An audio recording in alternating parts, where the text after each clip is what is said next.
जय हिंद दोस्तों। क्या आपने भी बैंकों से लोन ले रखा है या लेना चाहते हैं? तो आपके लिए यह जानना जरूरी है कि रेपो दर, रिवर्स रेपो दर, नकद आरक्षित अनुपात, सीआरआर, वैधानिक तरलता अनुपात, एसएलआर क्या होता है दोस्तों। अभी 1 अक्टूबर 2025 को भारतीय रिजर्व बैंक आरबीआई की मौद्रिक नीति समिति की बैठक में गवर्नर संजय मल्होत्रा ने रेपो रेट 5.5% पर रखा है। रेपो दर क्या होता है?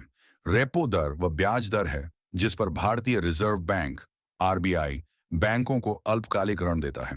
मान ले अगर रेपो दर 5% है और एचडीएफसी बैंक ने भारतीय रिजर्व बैंक से 100 रुपये उधार लिए हैं, तो एचडीएफसी बैंक को भारतीय रिजर्व बैंक को 5 रुपये ब्याज देना होगा।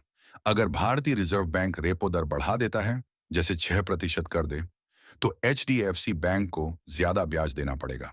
इससे एचडीएफसी बैंक भी अपने ग्राहकों जैसे हमसे और आप से लोन पर ज्यादा ब्याज लेगा, जैसे होम लोन या कार लोन महंगा हो जाता है। अगर रेपो दर कम हो, जैसे 4%, तो लोन सस्ता हो जाता है और लोग ज्यादा उधार लेकर खर्च करते हैं। अगर ज्यादा रेपो दर होगी तो चीजें महंगी हो सकती हैं, लोग कम खर्च करते हैं, जिससे महंगाई इन्फ्लेशन कंट्रोल होती है। कम रेपो दर होगी तो लोन पर कम ब्याज पड़ेगा, तो लोग ज्यादा लोन लेंगे, ज्यादा खरीदारी या निवेश करते हैं, जिससे अर्थव्यवस्था तेजी से बढ़ती है। अब आते हैं रिवर्स रेपो दर। रिवर्स रेपो दर वह ब्याज दर है जो भारतीय रिजर्व बैंक बैंकों को तब देता है जब बैंक अपने अतिरिक्त पैसे भारतीय रिजर्व बैंक में जमा करते हैं। आसान भाषा में कहे तो यह वह दर है जिस पर आरबीआई बैंकों से उधार लेता है और बदले में उन्हें ब्याज देता है। मान लो रिवर्स रेपो दर 4% है और एचडीएफसी बैंक भारतीय रिजर्व बैंक में 100 रुपये जमा करता है, तो एचडीएफसी बैंक को 4 रुपये ब्याज मिलेगा। अब मान लो भारतीय रिजर्व बैंक कहता है, एचडीएफसी बैंक से कहता, अगर तुम मेरे पास 100 रुपये जमा करोगे तो मैं तुम्हें 5 रुपये ब्याज दूंगा, यानी रिवर्स रेपो दर 5% है। एचडीएफसी बैंक सोचता है, वाह अच्छा ब्याज मिल रहा है, तो वो अपने ढेर सारे पैसे आरबीआई में जमा कर देते हैं, क्योंकि ये पैसा सुरक्षित है और ब्याज भी मिलता है। इससे क्या होता है?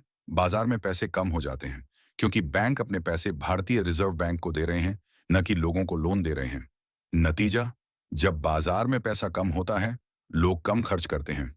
इससे चीजों महंगाई बढ़ने की रफ्तार धीमी हो जाती है। अब मान लो भारतीय रिजर्व बैंक कहता है, 100 रुपये जमा करोगे तो सिर्फ 3 रुपये ब्याज दूंगा, यानी रिवर्स रेपो दर 3% है। बैंक सोचते हैं, इतना कम ब्याज, इससे तो बेहतर है कि हम ये पैसा लोगों को लोन दें या कहीं और लगाएं जहां ज्यादा कमाई हो। तो बैंक भारतीय रिजर्व बैंक में कम पैसा जमा करते हैं और उस पैसे को बाजार में छोड़ देते हैं, यानी लोगों को सस्ते लोन देते हैं, जैसे home loan, car loan, business loan. नतीजा, बाजार में ज्यादा पैसा आता है, लोग ज्यादा खरीदारी करते हैं, बिजनेस बढ़ता है और अर्थव्यवस्था तेजी से चलती है। सब मिलाकर रेपो दर कम होगा तो लोन पर ब्याज कम लगेगा और रेपो दर ज्यादा होगा तो लोन ब्याज ज्यादा लगेगा। दोस्तों, अगर नकद आरक्षित अनुपात, सीआरआर, वैधानिक तरलता अनुपात, एसएलआर के बारे में जानना चाहते हैं तो चैनल को सब्सक्राइब करें और शेयर करें।